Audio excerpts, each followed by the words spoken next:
Dear students, welcome in our channel. इस video में हम सीखने वाले हैं क्लास 12 सब्जेक्ट बायोलॉजी। ये जो हमारा वीडियो है वो रिवीजन पर्पज से बनाया गया है। इस वीडियो में हम कुछ इंपॉर्टेंट क्वेश्चन आंसर डिस्कस करेंगे और ये जो क्वेश्चन आंसर है वो आपके एग्जाम के पॉइंट ऑफ व्यू से काफ़ी इंपॉर्टेंट रहेंगे। तो आइए सीखते हैं। यहाँ पर हमारा फर्स्ट क्वेश्चन है, व्हाट इज एड्स? एड्स क्या है? Write down it's causes, transmission and symptom. इसके हमें यहाँ पर कॉजेज बताने हैं, ट्रांसमिशन कैसे होता है ये समझाना है एंड सिम्टम्स को बताना है। ठीक है, और ये क्वेश्चन 2019 में पूछा गया था, इसलिए इसके 2021 में आने के चांसेस काफ़ी ज़्यादा है और मोस्ट IMP क्वेश्चन है ये आपके लिए। तो हम देखते हैं सबसे पहले कि HIV या एड्स जो डिसीज़ है वो क्या होती है। अब HIV या एड्स जो डिसीज़ है, ये जो डिसीज़ है वो HIV वायरस के कारण होती है। इस वायरस का अगर हम फुल फॉर्म देखें तो क्या है इसका full form? Human immuno deficiency virus. और ये जो डिसीज़ है इसके कोई पर्टिकुलर टाइप के सिम्टम्स नहीं दिखाई देते हैं। ये जो डिसीज़ है इसमें हमारे बॉडी के अंदर जो वाइट ब्लड सेल्स होती है, यानी कि जो WBCS रहती है, जो WBCS रहती है उसमें भी जो T हेल्पर सेल्स होती है ना, इनका नंबर यहाँ पर कम हो जाता है और इसी के कारण व्यक्ति का जो इम्यून पावर है वो कम हो जाता है। इसलिए इस डिसीज़ को शॉर्ट में एड्स कहा गया है। एड्स का अगर फुल फॉर्म देखें हम तो क्या है यहाँ पर?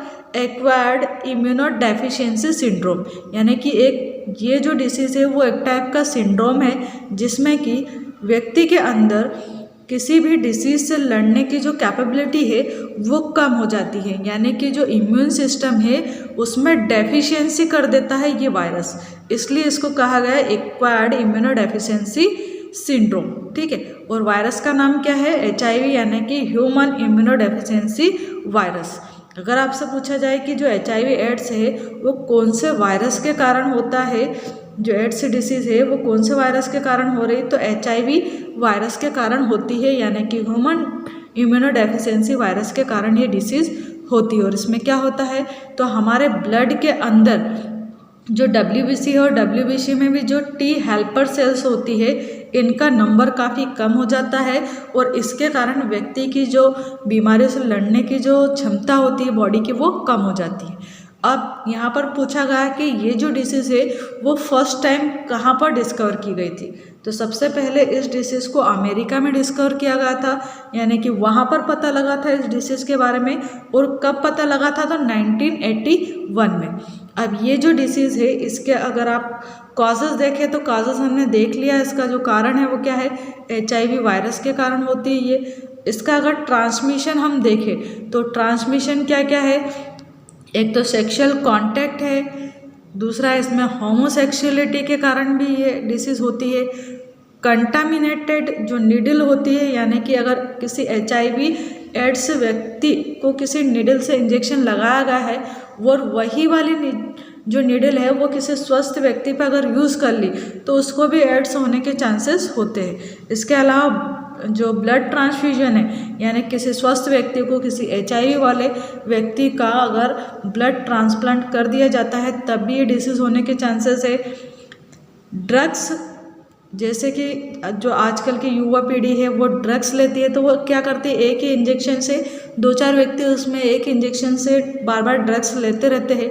तो अगर उसमें कोई एक व्यक्ति इन्फेक्टेड रहेगा HIV एड्स से तो उसकी जो डिसीज़ है उसके ग्रुप के जितने भी मेंबर्स हैं उन सभी को हो सकती है ये डिसीज़। आर्टिफिशियली इंसेमिनेशन की जो प्रोसेस है इसके थ्रू भी ये डिसीज़ स्प्रेड होती है। इसके अलावा जो ऑर्गन ट्रांसप्लांट है इनके थ्रू भी ये डिसीज़ ट्रांसमिशन, इस डिसीज़ का ट्रांसमिशन होता है, ना कि ये डिसीज़ ट्रांसमिट होती है। फिर नेक्स्ट है सिम्टम्स ऑफ दिस डिसीज़। ये जो डिसीज़ है इसमें क्या क्या इसके सिम्टम्स है, तो इसके सिम्टम्स जनरल सिम्टम्स है। जैसे फर्स्ट है इसमें, it is characterised by the solving the swollen lymph nodes. इसमें जो हमारी लिम्फ नोड होती है वो स्वेल हो जाती है। फीवर आता रहता है ना, लाइट फीवर आता रहता है इसमें। लॉस ऑफ वेट, यानी कि लगातार वजन जो है वो कम होता रहता है व्यक्ति का। The person loss the immunity against the infection in this disease the number of helper T cells are reduce. और इस डिसीज़ में जो व्यक्ति है उसका इम्यून पावर काफ़ी कम हो जाता है, इसलिए अगर उसको छोटी मोटी कुछ सर्दी जुकाम जैसी प्रॉब्लम भी होती है तो बड़ी ही मुश्किल से उसको ठीक हो पाती है, यानी कि यहाँ पर उसके ऊपर फिर मेडिसिन भी थोड़ा कम इफेक्ट करना स्टार्ट कर देती है। ट्रीटमेंट अगर देखें तो ये जो डिसीज़ है इसका अभी तक कोई भी परमानेंट ट्रीटमेंट अवेलेबल नहीं है। इसको आप केवल आपका इम्यून पावर इंक्रीज करके ही इससे थोड़ा बहुत आप बच सकते हो। ठीक है, क्या कर सकते हैं, इम्यून पावर को इंक्रीज करके हम इससे बच सकते हैं। कंट्रोल कैसे कर सकते हैं, ये जो डिसीज़ है इसको कंट्रोल करने के कुछ यहाँ पर मेजर्स दे रखे हैं। फर्स्ट है इसमें providing health education and explain the hazardous effects of AIDS. Students को या फिर लोगों को ये जो एड्स डिसीज़ है इसके प्रति अवेयर किया जाए, जागरूक किया जाए और समझाया जाए कि ये डिसीज़ कैसे फैलती है और इससे हम कैसे बच सकते हैं। यानी एजुकेशन के माध्यम से इस डिसीज़ से हम बच सकते हैं और इसी कारण से आपके सिलेबस में ये टॉपिक रखा गया है।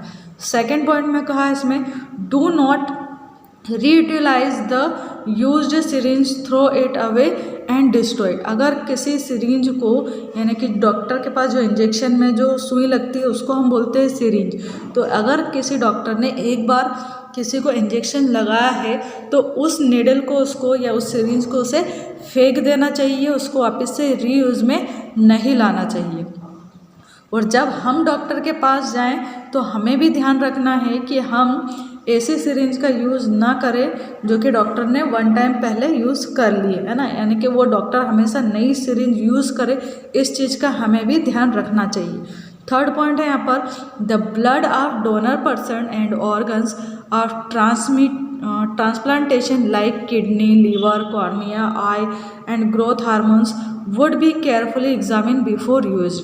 कभी कभी क्या होता है, ये जो डिसीज़ है वो ऑर्गन ट्रांसप्लांटेशन के कारण भी होती है, यानी कि जैसे मान लीजिए कोई इन्फेक्टेड पर्सन है और उस इन्फेक्टेड पर्सन की किडनी, लीवर या फिर कॉर्निया या ग्रोथ हार्मोन, इनमें से कोई सा भी एक ऑर्गन किसी स्वस्थ व्यक्ति को अगर ट्रांसप्लांट किया गया है तो उस स्वस्थ व्यक्ति को भी एड्स होने के चांसेस रहते हैं। तो ये थे यहाँ पर HIV एड्स के बारे में हमने पूरा टॉपिक यहाँ पर डिस्कस किया और ये इम्पोर्टेंट क्वेश्चन है और आज की ये एक समस्या भी है, इसलिए ये जो क्वेश्चन है ये एक साल ऐसे घुमा के भी पूछा था। क्या है question, write the name two symptoms and important preventives measures of today's dreading disease spread through blood transfusion, यानी कि ऐसी डिसीज़ के बारे में समझाइए जो कि ब्लड ट्रांसफ्यूजन के थ्रू फैलती है और काफ़ी भयानक भी है। और उसके हमें क्या क्या बताना थे, प्रिवेंशन मेजर्स और उसका नाम और उसके सिम्टम्स, ये सब चीज़ें वहाँ पर बतानी थी। तो ये जो ब्लड ट्रांसफ्यूजन के थ्रू फैलती है वो मेन अगर देखा जाए तो ये एड्स डिसीज़ ही है। तो ये जो क्वेश्चन है वो अलग अलग टाइप से यहाँ पर 4 टाइप से पूछा गया है, तो हर एक क्वेश्चन हमें पता होना चाहिए कि ये ऐसे भी इसको घुमा के पूछ सकते हैं। अब नेक्स्ट टॉपिक देखते हैं हम यहाँ पर। नेक्स्ट इम्पॉर्टेंट क्वेश्चन है हमारा यहाँ पर, what is test tube baby. Test tube baby क्या है, ये जो क्वेश्चन है वो 2019 में पूछा गया है, इसलिए ये इम्पोर्टेंट है। तो टेस्ट ट्यूब बेबी क्या है, ये एक टेक्निक है जिसमें कि क्या किया जाता है, अगर कोई वुमेन फर्टिलाइजेशन के लिए अनेबल होती है, यानी कि उनमें नॉर्मल फर्टिलाइजेशन की प्रोसेस अगर नहीं होती है तो उनका जो ओवम है वो निकाल लिया जाता है और उनके हस्बैंड का जो स्पर्म है उसको भी बाहर निकाल के बाहर टेस्ट ट्यूब के अंदर इन दोनों का फिर फर्टिलाइजेशन करवाया जाता है, यानी कि ओवम एंड जो स्पर्म होता है इनका बाहर ही फर्टिलाइजेशन करवाया जाता है। और फर्टिलाइजेशन के बाद जो ओवम है वो फिर एक एम्ब्रियो में डेवलप होता है और एम्ब्रियो में जब तक ये जो एम्ब्रियो है वो 32 सेल स्टेजेस तक नहीं पहुंच जाता है तब तक इसको यूटेरस के अंदर ट्रांसप्लांट नहीं किया जाता है। जब ये 32 सेल स्टेजेस में आ जाता है एम्ब्रियो तो फिर इसको फीमेल का जो यूटेरस है उसमें ट्रांसप्लांट कर दिया जाता है और फिर जब तक कि पूरा गेस्टेशन पीरियड नहीं होता है, यानी कि 280 दिनों तक जो डॉक्टर है उसकी देखभाल में फीमेल की पूरी डिलीवरी करवाई जाती है, इसके बाद इस टाइप से इनको एक टेस्ट ट्यूब बेबी प्राप्त हो जाता है। यानी कि ऐसी फीमेल जो कि फर्टिलाइजेशन में अनेबल है, नॉर्मल उसमें फर्टिलाइजेशन की प्रोसेस नहीं होती है, उनको भी संतान के सुख की प्राप्ति हो सकती है इस टेक्निक के थ्रू। तो ये था यहाँ पर टेस्ट ट्यूब बेबी टेक्नोलॉजी। इसको हमने अच्छे से डायग्राम में इससे पहले वाले जो वीडियोस बने हैं हमारे वहाँ पर सीखा है। तो अगर यहाँ पर आपको अंडरस्टैंड नहीं हुआ है तो आप वहाँ पर भी डायग्राम की हेल्प से भी इसको देख सकते हैं। नेक्स्ट क्वेश्चन है यहाँ पर हमारा, how is sex determined in human being, यानी ह्यूमन बीइंग में सेक्स का डिटर्मिनेशन किस टाइप से होता है। तो आइए इसको हम समझते हैं। ये जो सेक्स डिटर्मिनेशन है इसका मतलब ये है कि अगर यहाँ पर हम मदर एंड फादर के बीच में क्रॉस करवाते हैं तो जो भी इनके द्वारा संतान की उत्पत्ति होती है, यानी कि इनके द्वारा जो भी बच्चा आता है वो बॉय है या फिर गर्ल है, ये किस पर डिपेंड करेगा, मदर पर या फादर पर, और क्यों डिपेंड करता है ये भी हम यहाँ पर सीखेंगे। तो यहाँ पर हमने ली है एक मदर और एक फादर, इन दोनों के बीच में क्रॉस करवाया है। अब मदर के अंदर कौन से क्रोमोसोम प्रेजेंट होते हैं वो हम देखते हैं। ये जो मदर है इनके अंदर यहाँ पर अगर हम क्रोमोसोम्स देखें तो 44 + X क्रोमोसोम यहाँ पर प्रेजेंट है। कौन से क्रोमोसोम प्रेजेंट है यहाँ पर, तो 44 + X। ये जो 44 है ना, ये तो ऑटोजोम्स होते हैं। ऑटोजोम मतलब सेम टाइप के होते हैं और ये हमारी बॉडी के बाहरी जो कैरेक्टरिस्टिक्स है इनको डिसाइड करते हैं, ठीक है। ऐसे ही यहाँ पर जो फादर है इनके अंदर 44 तो सेम होते हैं और 2 यहाँ पर ये XY जो क्रोमोसोम है वो अलग होते हैं। ऐसे मदर में XX क्रोमोसोम पाए जाते हैं और ये जो क्रोमोसोम है ना यही डिसाइड करते हैं कि आने वाला जो बच्चा है वो मेल है या फिर फीमेल है। तो अब यहाँ पर हम इनसे गैमेट्स बना लेते हैं। यहाँ पर हमने गैमेट्स बनाए हैं। गैमेट्स यानी कि फीमेल के अंदर ये ओवम रहते हैं और मेल के अंदर ये स्पर्म रहते हैं, ठीक है। तो इनमें किस टाइप से यहाँ पर नंबर ऑफ क्रोमोसोम्स प्रेजेंट होते वो बताया गया। जो ओवम रहता है या फीमेल जो गैमेट होता है इसके अंदर 22 + यहाँ पर X क्रोमोसोम प्रेजेंट होते हैं। जो फीमेल है या जो मदर है इनके द्वारा जो भी गैमेट्स बनते हैं वो ऑल गैमेट्स सेम टाइप के होते हैं, ठीक है। जबकि मेल के थ्रू जो गैमेट्स यहाँ पर बनते हैं यानी कि जो स्पर्म बनते हैं वो 2 टाइप के होते हैं, या तो वो 22 + X टाइप के होंगे या फिर 22 + Y टाइप के गैमेट्स यहाँ पर रहते हैं। अब अगर यहाँ पर जो ये मदर है इनका जो ये X वाला गैमेट है 22 + X वाला, ये अगर यहाँ पर ये जो Y है इससे अगर क्रॉस करता है तो यहाँ पर क्या बनेगा 22 + X एंड 22 + Y, यानी कि इस टाइप का यहाँ पर कॉम्बिनेशन बनेगा। अब यहाँ पर अगर एक X है और एक Y है तो जो भी यहाँ पर बच्चा बनेगा वो क्या रहेगा, बॉय रहेगा, ठीक है। ऐसे ही अगर यहाँ पर हम ये वाला X यानी कि इसका ये जो गैमेट है वो यहाँ पर इस Y से अगर क्रॉसिंग करता है तब भी यहाँ पर बॉय बनेगा, यानी कि सेम टाइप का क्रॉस यहाँ पर हमें मिलेगा, ठीक है। ऐसे अगर हम यहाँ पर ये जो X है इस X को यहाँ पर ले और इस X के साथ इसका क्रॉस यहाँ पर बनाए हम तो यहाँ पर X टाइप यानी कि 2 अगर X है यहाँ पर तो ये जो बच्चा यहाँ पर बनेगा वो क्या रहेगी, गर्ल रहेगी, ठीक है। ऐसे यहाँ पर ये X लिया है और ये X, ये दोनों मिलकर यहाँ पर क्या बनाएंगे, XX, यानी कि यहाँ पर गर्ल चाइल्ड का फॉर्मेशन होगा। तो इस टाइप से यहाँ पर अगर एक Y प्रेजेंट होता है तो होने वाला बच्चा क्या रहेगा, यहाँ पर बॉय। और अगर दोनों XX रहते हैं, यहाँ पर दोनों XX रहते हैं तब होने वाला जो भी बच्चा है वो गर्ल रहेगी, यानी कि लड़की पैदा होगी, ठीक है। यहाँ पर एक X है और दूसरा Y है, यहाँ पर भी एक X है और दूसरा Y, यानी कि XY जो कॉम्बिनेशन है वो किसके लिए है, बॉय के लिए, जबकि XX जो कॉम्बिनेशन है वो किसके लिए है, गर्ल के लिए। तो ये हमने पहले भी, इससे पहले वाले जो वीडियो थे उसमें भी हमने समझाया और वहाँ पर इसको मैंने बोर्ड पे समझाया है। तो अगर यहाँ आपको ये समझ में ना आए तो वहाँ पर भी आप उस वीडियो में इसको देख सकते हैं। ऐसे नेक्स्ट है यहाँ पर ये नॉर्मल फीमेल है और यहाँ पर हमने हीमोफिलिक जो मेल है इन दोनों के बीच में क्रॉस करवाया।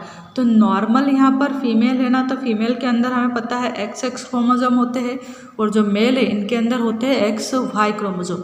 तो जो हीमोफीलिया है इसका जो जीन है वो X क्रोमोसोम के ऊपर प्रेजेंट होता है, Y के ऊपर ये प्रेजेंट नहीं होता है। तो यहाँ पर अगर हीमोफिलिक मेल का क्रॉस हमने एक नॉर्मल फीमेल से करवाया तो इनके द्वारा जो इनके संतान होगी यानी कि इनके जो बच्चे होंगे उसमें क्या सिचुएशन बनेगी, यहाँ पर जो भी डॉटर्स आएंगे यानी जो भी लड़कियाँ आएंगी वो सब कैरियर रहेंगी, यानी कि जो हीमोफीलिया डिसीज़ है वो इनमें शो नहीं होगी, वो केवल कैरियर का काम करेगी, यानी कि नेक्स्ट जनरेशन में वो इनको ट्रांसफ़र करने का काम करेगी। और अगर यहाँ पर हम बॉयज़ देखें तो सारे जो बॉय रहेंगे वो नॉर्मल रहेंगे, यानी कि नॉर्मल सन यहाँ पर आएंगे। अब कैसे होगा ये, तो यहाँ पर देखते हैं ये X है और यहाँ पर ये XH आए, यानी कि एक हीमोफीलिया वाला जीन X, ये जो X क्रोमोसोम है इसके ऊपर एक X के ऊपर है ना। अगर दोनों ही XX के ऊपर यहाँ पर HH होते तो जो भी लड़कियाँ होती वो हीमोफीलिया की यहाँ पर डिसीज से ग्रसित रहती। ठीक है, अब यहाँ पर क्योंकि एक ही जो H है उसके ऊपर H प्रेजेंट है इसलिए यहाँ पर ये केवल कैरियर रहेंगे। ठीक है, जबकि जो मेल होता है या फिर जो सन है इनके अंदर अगर हम देखें तो एक X और एक यहाँ पर Y है, तो अगर एक X के ऊपर यहाँ पर H होता तो ये फिर हीमोफीलिया वाले बॉयज़ रहते। क्यों, क्योंकि यहाँ पर ये जो X है उसके ऊपर हीमोफीलिया का जो जीन है वो डोमिनेंट है, इसको दबाने के लिए दूसरा यहाँ पर X नॉर्मल वाला जो X क्रोमोसोम है वो यहाँ पर प्रेजेंट नहीं। अब यहाँ पर क्या है, एक नॉर्मल है और एक ही हीमोफीलिया वाला X है, तो ये जो नॉर्मल है ना ये ज़्यादा इफेक्टिव होता है, इसलिए ये अपने कैरेक्टर्स को डॉटर में शो करता है और हीमोफीलिया वाले जिनके कैरेक्टर्स को शो नहीं होने देता है। इसलिए जो गर्ल है यानी कि जो गर्ल चाइल्ड होते हैं वो सभी नॉर्मल होते हैं, केवल वो कैरियर रहते हैं, उनमें वो डिसीज शो नहीं होती। ऐसे यहाँ पर एक X लिया हमने और इसका Y से अगर क्रॉस करवाए हम, यहाँ पर भी सेम वही किया है, तो यहाँ पर जो भी सन होंगे वो सब नॉर्मल होंगे। तो ये था हमारा यहाँ पर इम्पोर्टेंट क्वेश्चंस। आई होप आपको ये तीनों क्वेश्चंस अच्छे से अंडरस्टैंड हुए होंगे and thank you so much for watching this video. Thank you.